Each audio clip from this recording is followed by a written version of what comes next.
Ողջույն, հարգելի հայրենակիցներ։ Այսօր հարկավոր եմ համարում արդեն խոսել Կրեմլի հեռահար քայլերի մասին։ Գիտեմ նախկինում ասել եմ, որ սրա մասին պետք է առանձին հաղորդում պատրաստեմ եւ կարծում եմ արդեն պահը հասունացել է, որովհետեւ շատ եմ տեսնում, հատկապես նաեւ միջազգային մամուլում, որ շատ են ասում, թե իբր ներկայիս գերագույն խրտվիլակը արևմտամետ է եւ արևմտամետ քաղաքականություն է վարում։ Եվ շատերը այդ կարծիքին են, կարծում են, որ 10 թվին եղավ ինչ-որ արևմտամետ հեղափոխություն, հակառուսական հեղափոխություն, ու դրա համար մենք այսօրին հասանք, որովհետև մեր հարաբերությունը Ռուսաստանի հետ վատթարացավ եւ այլն եւ այլն։ Սա ես վստահ եմ բոլորս լսել ենք ու շատերի մոտ սա կարող է ինչ-որ խառնաշփոթ ստեղծել, չհասկանան թե իրականում ինչ է կատարվում, որովհետև մի կողմից դա ասում են, բայց մի կողմից տեսնում ենք, որ Ռուսաստանը ավելի առաջ է տարել իր նպատակները Հայաստանի դեմ այդ ամենի ընթացքում։ Նախ պետք է հասկանանք, թե ինչ է կատարվում գլոբալ կոնտեքստում։ Պետք է հասկանանք Ռուսաստանի առհասարակ վերաբերմունքը հայոց պետականության նկատմամբ։ Շատերը կարծում են, որ Ռուսաստանի շահերից է բխում, որ իբր այստեղ լինի հզոր հայկական պետություն, որպեսզի հակազդում լինի Պանթուրան ծրագրի։ Կարծում են, որ Ռուսաստանը միշտ ուզեցել է մեզ օգնի, որ կարողանա կանխի Պանթուրանի ստեղծումը։ Սա հենց այդ ռուսամետների կամ ռուսոֆիլների տարածած քարոզչությունն է, բայց իրականում դա սուտ է, դա չի համապատասխանում իրականությանը։ Ընդհակառակը, պատմությունը մեզ ցույց է տվել, որ Ռուսաստանի շահերից չի բխում, որ այս տարածաշրջանում լինի հզոր հայկական պետություն։ Ռուսաստանի կայսերական շահերից դա ընդհանրապես չի բխում։ Եվ թուրքերի ու ռուսների շահերից բխում է, ինչպես նաև ջհուդների, սիոնիստների շահերից բխում է, որ այս տարածաշրջանում կամ լինի շատ փոքր Հայաստան կամ ընդհանրապես չլինի Հայաստան։ Ու պատմությունը մեզ դա ցույց է տվել։ Ամենավառ օրինակը հենց 1920 թվականին, երբ բոլշևիկները ֆինանսավորեցին եւ զինեցին քեմալիստերին։ Հիմա մարդիկ ասում են դրանք բոլշևիկներն են, դրանք ռուսների հետ կապ չունեն եւ այլն եւ այլն, բայց նաեւ ապացույց կա, որ պատմական փաստ կա, որ Ռուսաստանը, ցարական Ռուսաստանը փրկում է օսմանցի թուրքերին, երբ Նապոլեոնը հարձակվում է Օսմանյան կայսրության վրա։ Այո, կարելի է ասել, որ երբ բոլշևիկները եկան, ավելի ուղղակի ծայրահեղ դարձավ նրանց քաղաքականությունը, բայց ցարական Ռուսաստանն էլ նույն հակահայկական քաղաքականությունն են վարում։ Նրա շահերից չէր բխում, որ այստեղ լինի միացյալ անկախ հզոր Հայաստան։ Ու առհասարակ ցանկացած կայսրություն չի ուզի, որ հենց իր սահմանին լինի ինչ-որ մի ազգային պետություն, որը կարող է սպառնալիք հանդիսանալ նրանց կայսերական նկրտումներին։ Սա միայն ռուսներին չի վերաբերում, դա չինացիներին էլ կվերաբերվի։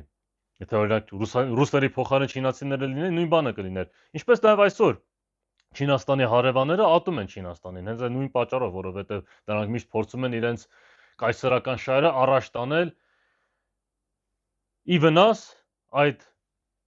ազգային պետությունների, որոնք ուզում են ազգային պետություն ունենալ ամեն դեպքում։ Նույնը վերաբերում է Ռուսաստանին հենց մեր նկատմամբ։ Սա պետք է մենք հասկանանք, որ Ռուսաստանը ամեն ինչ անում է, որ հայկական պետություն այլևս արդեն գոյություն չունենա։ Եվ որպեսզի մենք հասկանանք, թե այս իշխանությունը իրականում արևմտամետ է, թե ռուսամետ է կամ հակառուս է, թե հակարևմուտք է եւ այլն, մենք պետք է նայենք փաստերին։ Ես սրա մասին խոսել եմ, որ 2018 թվականը այդ կեղծ իշխանափոխությունը չէր կարող տեղի ունենալ առանց Կրեմլի աջակցության կամ առնվազն թույլտվության, որովհետև դա պարզապես աբսուրդ է։ Այդ ժամանակ բոլոր ռուսամետ ուժերը աջակցում էին այդ կեղծ հեղափոխության, այդ հուսախաբությանը։ Նաև բազմաթիվ հոգևորականներ կային, այսպես կոչված հոգևորականներ, ովքեր աջակցեցին նրան, ու այսօր ասում են, որ զղջում են, չպետք է նման բան անեն եւ այլն, դա կապ չունի, արդեն վնասը տվել են։ Ու դա փաստ է, որ անհնար կլիներ դա իրականացնել առանց, նորից ասեմ, առնվազն Ռուսաստանի թույլտվության, առանց FSB-ի նաև համագործակցության։ դա հատուկ արեցին, սրա մասին խոսել են, որ բերեն այդ արամտամետ երևացող, հակառուս թվացող քաղաքական խմբակին, որպեսզի հետո ապագա այդ բոլոր դավերը ուղված Հայաստանի դեմ բարթեն այդ մարկանց վրա, ու այդպես էլ արեցին, բայց մենք պետք է ավելի հետ գնանք, մենք նորից ասեմ պետք է հասկանանք, որ հենց 91 թվականից ի վեր, երբ մենք ձեռք բերեցինք այս դե յուրե անկախությունը, Ռուսաստանը ուզեցել է մեր անկախությունը վերացնի, նույնիսկ այս դե յուրե, այո, սկզբում դե ֆակտո, ասենք, վերացրել է, կարողացել է լրիվ վերահսկողություն ունենալ Հայաստանի քաղաքական համակարգի, ինչպես նաև բազմաթիվ այլ ոլորտների վրա, բայց նաև ուզում է ընդհանուր առմամբ վերացնի հայկական պետություն, որպեսզի երբեք այդ վտանգը չլինի, նա հասկանում է, որ կամ պետք է այստեղ լինի հզոր հայկական պետություն, կամ Պանթուրան, չի կարող երկուսը միաժամանակ լինի, բայց նա հաստատ համաձայն է, որ ավելի լավ է լինի մեծ Թուրան, քան հզոր հայկական պետություն, ու Նժդեհը սա լավ գիտակցում է, նա ասում էր, որ Պանթուրանի ծրագրերը եւ բոլշևիկների նպատակները համընկնում են, ու նորից ասեմ, նրանց վարած քաղաքականությունը ռուսների հենց դա է ցույց տալիս հենց մեր օրերին, եթե իսկապես հակաթուրքական պետություն լիներ, նա ամեն ինչ կաներ, որ Հայաստանը լինի հզոր պետություն, նա ամեն ինչ կաներ, որ Արցախը իսկապես միանա Հայաստանի, նա կասեր, որ Հայաստան ճանաչի Արցախը, միացու Հայաստանին եւ մենք ձեզ լրիվ կաջակցենք այդ ուղղությամբ, չէր ասի 5 շրջանները տուր թուրքերին, լավ իմանալով, որ այդ 5 շրջանները տալով ճանապարհ է բացվելու Պանթուրանի ստեղծման համար։ Մի խոսքով, բայց նախքան այդ 10 թիվը մենք պետք է տեսնենք, թե ինչ կատարվեց, նորից ասեմ, մենք պետք է մի քիչ ավելի գլոբալ տեսանկյունը նայենք ու ավելի մեծ պատկերը դիտարկենք, եթե ուզում ենք հասկանանք, թե ինչպես են կայսրությունները աշխատում, նրանք բազմաշերտ են, նրանք բազմաքայլ են գործում, նրանք մի քանի քայլ առաջ են գործում, մեր նման պարզունակ չեն մտածում։ Ու փաստերին նայելով մենք կտեսնենք, որ 97 թվականին հիմնադրվեց Սորոսական գրասենյակը, բաց հասարակության Սորոսական գրասենյակը, 97 թվականին հենց Լևոն Տեր-Պետրոսյանի օրոք, 20 տարի զարգացավ 97 թվականից մինչև 17 թվական զարգացավ հենց Քոչարյանի եւ Սերժ Սարգսյանի օրոք, եւ 10 թվին վերջապես տեղի ունեցավ այդ Սորոսական այսպես կոչված հեղափոխությունը, բայց սկզբում չէին ասում, եթե ուշադիր հիշեք, 10 թվին չէին ասում, որ Սորոսականներն շատ տես տարածված չէր, որովհետև բոլոր այդ ռուսամետ, ռուսոֆիլ ուժերը, որոնք այսօր կեղծ ընդդիմություն են խաղում, բոլորը գրեթե առանց բացառության աջակցել են այս գերագույն դավաճանին։ Հիմա են, որ բոլորը ստից դուրս են հելել նրա դեմ, թատրոն են խաղում, բայց բոլորը աջակցել են, ու թող ոչ մեկ չասի, որ սխալվել են, ժողովրդին են աջակցում։ 130 տարվա կուսակցությունը դաշնակցության պես ոնց կարա նման սխալ անի։ Ոնց կարա նման սխալ անի, հատկապես եթե արդեն նման սխալ արել է 1908 թվականին երերի թուրքերին աջակցելով, գոնե այդ պատմական սխալից սովորեր, բայց չէ, նույն բանը կրկնում է 110 տարի հետո, դրա համար թող դա չասեն, ավելավա վերաները փակ պահեն, քան նման հիմբանությամբ փորձեն արդարացնել իրենց ազգակործան քայլերը, բայց մենք տեսանք, որ բավականին երկարատև ծրագիր է մշակել, որ այդ ժամանակվանից պետք է թողեր, որ ակտիվ գործեին, լիներ այդ խավության նոխազը, հետո նրանց բերեր իշխանության, հետո Արցախը դավեր, բարդեր նրանց վրա, ու այդ 2018-ին շատ չէին տարածում է սորոսական պրոպագանդան, բայց հենց իշխանության եկավ, արդեն ամրապնդեց իր աթոռը, նոր սկսեցին այդ ռուսամետ մեդիան, չեն բոլորը ռուսամետ են, այն բաց այդ ռուսամետ պրոպագանդան տարածում էր, որ սա սորոսականները եկել են, էսան են եկել են Արցախը դավեն եւ այլն եւ այլն։ Դա էր հիմնական պրոպագանդան։ Ու երբ Արցախը դավեց, երբ Արցախը դավաճանեցին ու ամբողջությամբ հայաթափեցին, դրանից հետո մենք կնկատենք, որ արդեն մարել է այդ սորոսական, այդ հակա սորոսական շարժումները, որ ստեղծվեցին 10 թվից հետո, բոլորը բրծան 21 թվին եւ մեծ մասամբ արդեն 23 թվից հետո արդեն չկա։ Ու եթե ուշադիր նայենք, մենք տեսնում ենք, որ այդ ռուսոֆիլ պրոպագանդան, որ այդքան տարածում էր հակասորոսական պրոպագանդա, հիմա դա չի ասում։ Ինչի համար։ Որով հիմա անցել են իրենց հաջորդ փուլի, այսինքն առաջին քայլը թողնել, որ 97 թվին հիմնադրվի սորոսական գրասենյակը, երկրորդ քայլը թողեն, որ ակտիվ աշխատի 20 տարի, երրորդ քայլը բերեն նրանց իշխանության, չորրորդ քայլը Արցախը դավեն, հետո բարթեն նրանց վրա, եւ հիմա ուզում են արդեն ամբողջ հայ ժողովրդին ներկայացնեն որպես Ռուսաստանին դավաճանող ժողովուրդ։ Ու հատուկ այս ընտրությունները կարծես թե արեցին, որ ցույց տան, որ տեսեք ժողովուրդը աջակցում է Գերագույն խրտվիլակին, նույն Գերագույն խրտվիլակին, որը դավում է Ռուսաստանին, ուրեմն իրար հետ իրար միասին են եւ այլն, եւ այլն։ Ռուսաստանի պատրվակը 20 թվականի պատերազմի ժամանակ այն էր, որ ինչու մեզ չօգնեց, պատճառը այն էր, որ Արցախը Հայաստանի մաս չէր, Ղարաբաղը Հայաստանի մաս չէր։ Դա Ադրբեջանի տարածք էր համարվում, դրա համար ես չեմ կարող, ես պարտականություն չունեմ Հայաստանին օգնելու, դա էր իր հիմնական պատճառը։ Բայց հիմա ինչ պետք է ասի, հիմա պետք է նոր պատրվակ, ու սա անում է, այս աստիճանաբար այս ամենը անում է Ռուսաստանը իր հեղինակությունը պահպանելով, նա չի կարող ուղիղ Հայաստանի անկախությունը վերացնի, նա նենգորեն է դա անում, նա իր քաղաքականությունը միշտ եղել է, որ մեզ ներկանա որպես դաշնակից ընկեր, բայց հետո մեզ դավի ու նորից ներկանա որպես փրկիչ, դա բազմաթիվ անգամ արել է։ Ու ամենավերջին օրինակը պարզ մենք տեսանք հենց 20 թվականի պատերազմն էր։ Ուղղակի այս անգամ նոր պատրվակ է պետք, ավելի մեծ պատրվակ է պետք, որ Հայաստանը դավաճանում է Ռուսաստան, մեզ ուզում են մեզ հայ ժողովրդին Հայաստանին ներկայացնել որպես դավաճան, որպեսզի պատճառ ունենա մեզ չօգնի, ասի դե Ամերիկան, Եվրոպան թող ձեզ փրկի։ Մենք տեսանք, թե Ամերիկան ինչպես խայտառակվեց այս Իրանի դեմ պատերազմում, հարորվում ոչ մի բան չիրականացրեց, պարտվեց ու նա փորձում է ներկայացնել որպես հաղթանակ։ Այդ նույն պետությունը մեր շահերը պետք է կարողանա այստեղ պաշտպանի։ Ռուսաստանը դա լավ գիտի, որ Ամերիկան ոչ մի բան չի անելու։ Դրա համար թույլ է տալիս այդ թրիփ հետ ամեն ինչ այստեղ լինի իր քթի տակ, որպեսզի հետո պատճառ ունենա ոչ մի բան չանելու ու նորից ներկայանալու որպես փրկիչ։ Հիմա մենք այն փուլում ենք, որ հա, արդեն ուզում են ասենց իբր երևա Հայաստանը դավաճանում է Ռուսաստանին, պոկում է Ռուսաստանից եւ շատ հավանական է, որ Ռուսաստանի կործանման այդ ժամանակ արդեն որովհետեւ տեսնում ենք դրա մասին անցյալ անգամ խոսեցի, որ լուրջ խնդիրների արժև է կանգնած, Մոսկվան է ռմբակոծվում, Սանտ Պետերբուրգը, Ղրիմը կորստում է վերահսկողությունը Ղրիմի վրա։ Ու տեսնում ենք, որ արդեն կարա այն նույն ճակատագրին արժանանա, ինչ Խորհրդային Միությունը, շատ ավելի դաժան ձևով կարա ավարտվի այդ ամենը։ Այս անգամ ոչ թե տարբեր հանրապետությունների, տարբեր մարզերի կարա մասնատվի ամբողջ Ռուսաստանը, բայց նախքան դա կարող է վերջնական հարվածը փորձի հասնել Հայաստանին, Ադրբեջանին կանաչ լույսը տալով, հավանաբար գուցե 28 թվականի ԱՄՆ-ի նախագահական ընտրությունների ժամանակ կարա ասի հարձակվի, հետո ոչինչ չանի, հետո փորձի ինչ որ կամ էս փրկի եւ այլն, ինչպես օղակ օպերացիայով իր վերջին շունչը արեց մեր դեմ 91 թվականին, այդտեղից սկսեց Արցախյան ազատամարտը, այդ ժամանակ սկսեց այդ ամեն ինչը, երբ ժողովուրդը հասկացավ, որ եթե ուզում է Բաքվի դեմ կռվի, պետք է նաեւ Մոսկվայի դեմ էլ պայքարի, Մոսկվայի այդ քաղաքականության դեմ պայքարի,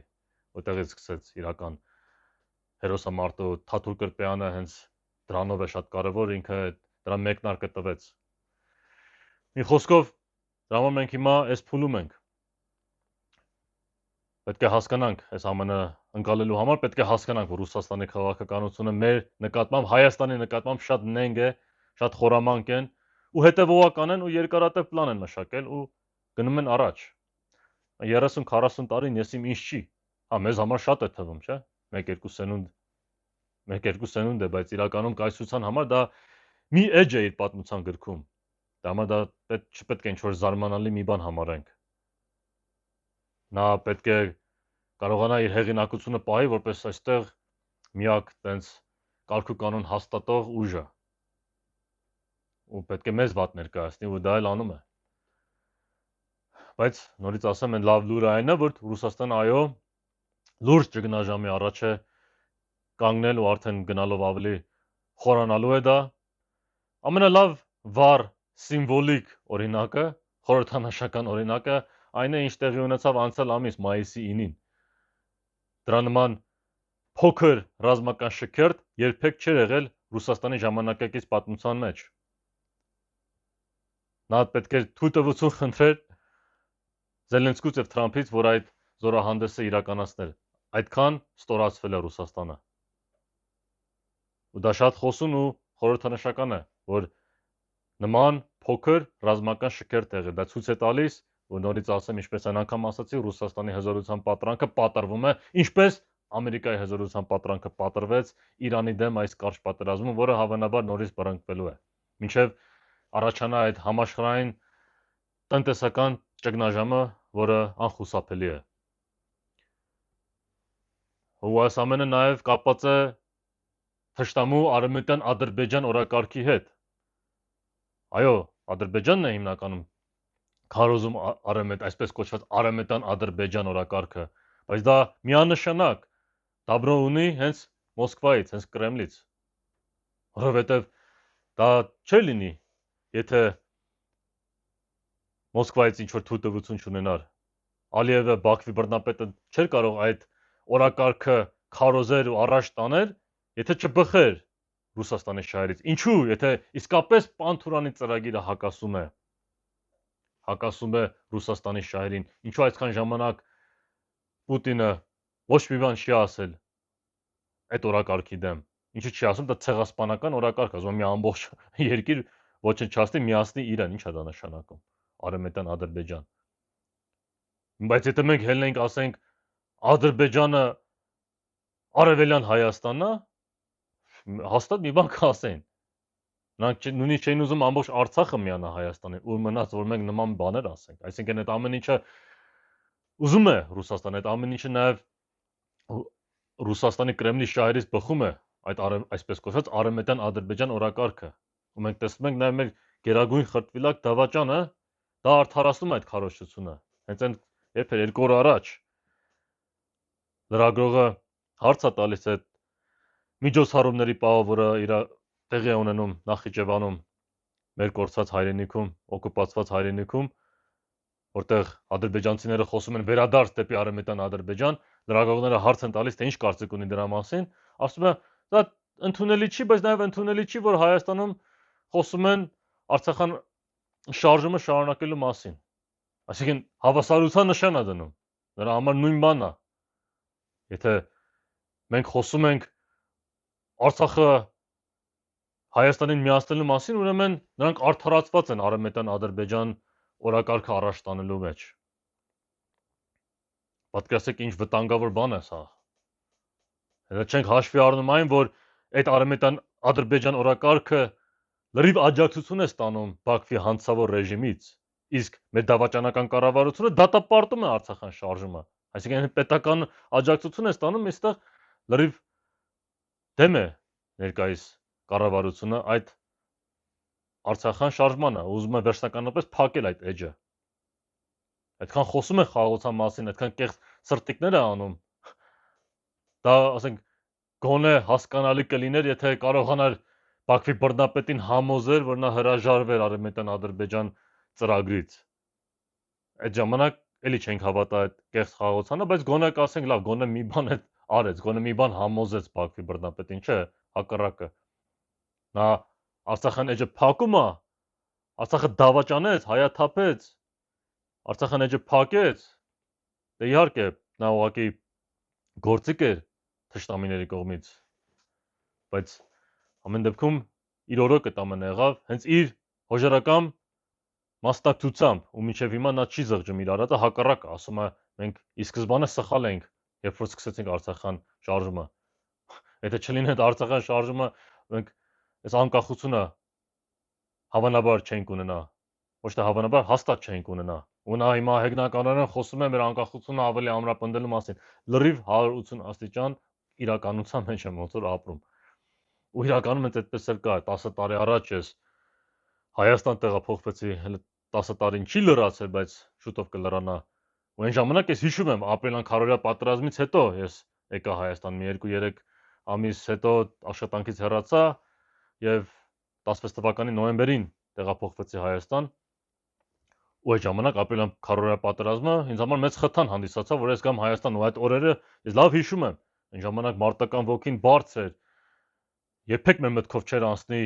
որ Արցախը այսպես կդավաճանվեր ու Արցախը կհայաթափվեր ու այն նույն դավաճանը ով այդ ամենը արեց կշարունակե մնալ աթոռին ու կեղծ ընդդիմությունը նրա թիկունքը կապավեր, ոչ մեկի մտքով դա չէր անցնի։ Սարսափելի բան է։ Այն ժամանակ, բայց ես հիշում եմ այդ ամենը, այդ ոգին կար ամեն դեպքում։ Հիմա գուցե մի մասը կեղծիկ լիներ, բայց այդ պոտենցիալը կար, ներուժը կար, եթե ճիշտ կառավարություն լիներ, միանշանակ, եթե իրական ազգային պետություն ունենայինք, մենք կկարողանայինք այդ էներգիան ճիշտ օգտագործել, որ ոչ թե Արցախը կորցնեինք, այլ Նախիջևանը ազատագրեինք, օրինակ եմ ասում։ Բայց իհարկե այսօրվա դավաճանական կառավարությունը հենց իրականում նախորդի շարունակությունը, որովհետև ինչպես ասել եմ, այս նեոբոլշևիկյան դինաստիան այս վերջին 35 տարին միասին կարծես թե գործել են նույն նպատակի ուղղությամբ, որ Հայաստանը դավեն եւ քայլ առ քայլ մեր անկախությունը վերացնեն։ Ու հիմա արդեն մենք մոտենում ենք այդ վերջին փուլին, բայց սա շրջադարձային պահ է, եւ ինչպես ասել եմ, կամ մենք վերջնականապես կորցնելու ենք մեր անկախ պետականությունը ու նոր հայոց ցեղասպանությունը լինելու, կամ մենք ոտքի ենք կանգնելու, ոսոխին ջախջախելու ենք եւ վերածնվելու է Հայաստանը։ Ու այդ ամենը մեզնից է կախված, մեր նմաններից է կախված, որ մենք այս պահին ճիշտ դիրքորոշում բռնենք, այս պահից սկսած մենք ճիշտ ուղղությամբ պայքար մղենք այս ամբողջ նեոբոլշևիկյան հակահայկական համակարգի դեմ։ Մենք պետք է մերժենք այս ամբողջ համակարգը իր բոլոր դավաճանական կուսակցություններով, իր բոլոր կեղծ, սուտասան քաղաքական մարմնավաճառներով։ Մենք պետք է այս ճշմարտությունը քարոզենք, որ ռուս-թուրք սիոնիստական դաշինքը համագործակցելով հայադավների հետ ուզում են վերջնականապես ոչնչացնել մեր անկախությունը, մեր պետականությունը եւ դրա համար մենք պետք է պատրաստվենք այն պահին, երբ մեզ համար արարիչը, վերին ուժերը մեզ կտան այդ հնարավորությունը ոտքի կանգնելու, ինչպես տվեցին մեր ազատամարտիկներին 35 տարի առաջ։ Նորից ասեմ, այն ժամանակ 16 թվին այդ իրականությունը կար, որ մենք կարող ենք մեր սեփական ուժերով հասնել հաջողության։ Այդ գիտակցությունը կար։ Ու ես այդ ժամանակ շատ էի ոգևորվել, իրոք։ Ու հիմա 10 տարի անցել է, այս ամենի միջով ես անցել եմ, պատերազմի միջով, այս բոլոր քաղաքական թողոբորների միջով, այս ամեն ինչ իմ սեփական աչքերով տեսել եմ, ու արդեն 10 տարի անցել է, ու կարծես թե լրիվ այլ իրականության մեջ եմ ապրում, որտեղ Նախիջևանը ազատագրելու մասին խոսելու փոխարեն հիմա խոսում ենք Ադրբեջանի հետ ապրելու մասին։ Հիմա լրիվ հաշտվել ենք, որ Արցախը դավաճանվել է։ Ու մեր բասկի ուժը ցույց տալու փոխարեն սրտիկներ ենք ցույց տալիս։ Լրիվ 180 աստիճան փոխվել է։ Ես կարծես թե լրիվ ուրիշ աշխարհում եմ ապրում։ Ու շատերը սա իմանալով կարող է կարծեն, որ ես ոչ թե կարող վստահ եմ կկարծեն, որ ես հիասթափվել եմ։ Այո, հիասթափվել եմ։ Բայց նաև այդ հիասթափության հետ եկել է նաև պատասխանատվության զգացումը, որ ես պետք է մի բան անեմ, մի փոքր իմ լուման ներդնեմ, որպեսզի մենք կարողանանք ոչ միայն վերականգնենք այն մարտական ոգին, որը ես տեսա 16 թվականին, այլև գերազանցենք այն, որովհետև դա է պահանջում այս մեր ներկայիս ողբալի ու ողորմելի իրավիճակը։ Մեր պայքարը հենց այդ առաքելությունը ունի, որպեսզի մենք այդ ոգին կարողանանք նորից վերականգնենք, որպեսզի հայ ազգը նորից դառնա պայքարող ազգ, ոչ թե հնազանդվող ազգ, որպեսզի մենք կարողանանք մեր կամքը թելադրենք ոսոխին ու բոլորը մեր հետ նորից հաշվի նստեն։ Կա միայն մեկ ճշմարիտ ուղին եւ դա հենց պայքարի ուղին է, ու մենք այդ ուղղությամբ առաջ ենք գնում։ Այսօր այսքանը։ Դուք դիտում եք հոսանքի ազգային ձայնը եւ ամեն դեպքում կեցցե Հայաստանը։